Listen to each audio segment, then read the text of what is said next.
This tutorial will be covering how to approve a combined section request. First, we'll navigate to the approval page.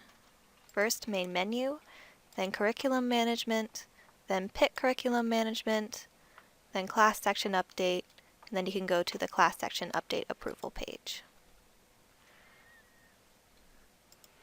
Here you can either search for a specific class section update or leave the search field blank and hit search to be given the full list of class sections waiting for approval.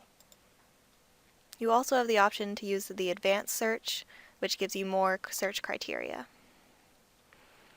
When a new combined section request has entered your approval page, you will be sent an email notification that a request requires your attention. Select the desired class section update and you'll be able to view all the information submitted by the other department. Here's a request to cancel an English film class that is combined.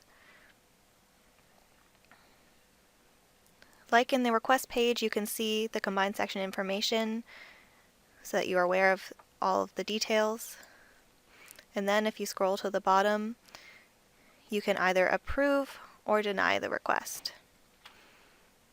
I'll give you an example of what it looks like if you deny.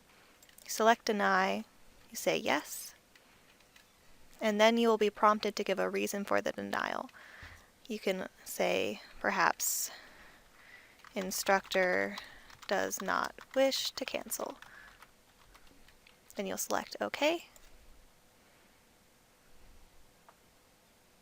And this will be saved.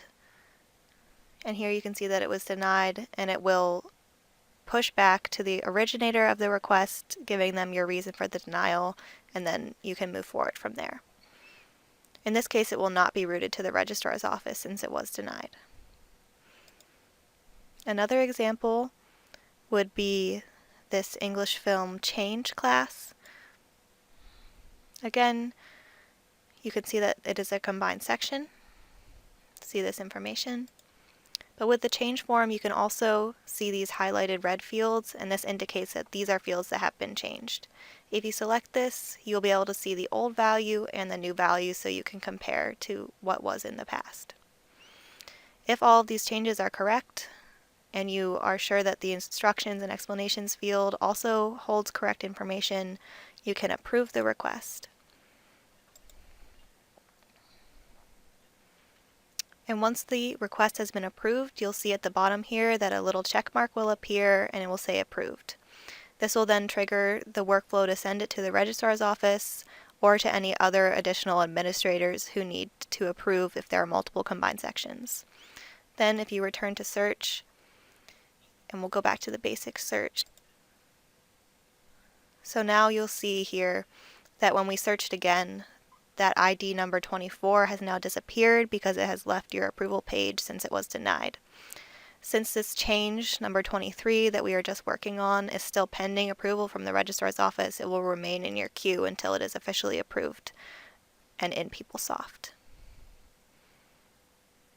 If you would like to view any requests that are no longer available on your approval page, you can go to your history page. We can hit this to clear it and search just for all that are in there. So we can see here the request we just denied, and at the bottom we'll see that it was denied and not sent along to the next step.